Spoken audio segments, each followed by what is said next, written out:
Let me tell you the story of my life, but this doesn't mean that I am an old man and my life is nearing its final end. I'm only 42 years old. I have a lot of life to live yet, many adventures to struggle through, and more dangers to overcome. Yet, even at this young age, I have seen many interesting things, and recounting one's adventures and journeys to faraway places always makes for an interesting tale.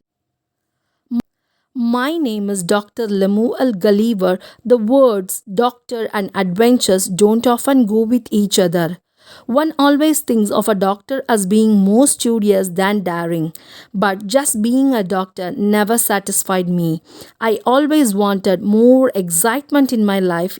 Even while studying to become a doctor, I took time out to do a course in navigation. It was always my dream to go to far and distant lands, see new places, and meet all kinds of people.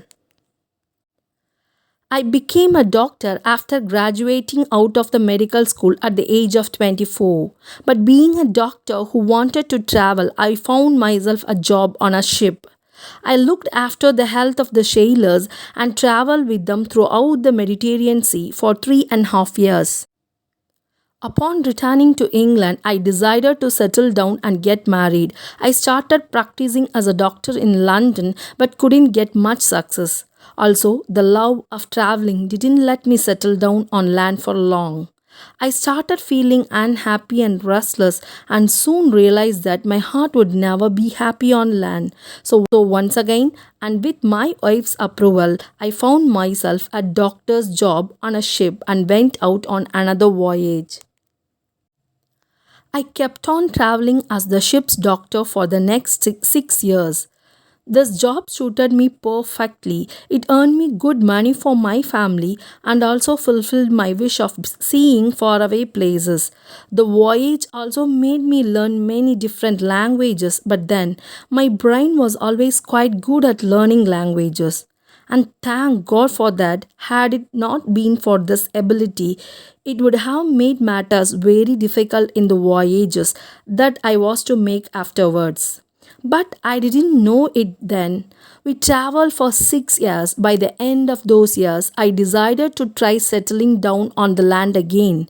This time, I started my practice in a coastal town. That way, I was still near the sea and could read the sailors and learn from them about different places. However, my practice here wasn't much successful either. So, after struggling for 3 years to earn some good money, I accepted another job as a ship's doctor. The ship was about to sail to the South Seas. Its captain was William Pritchard.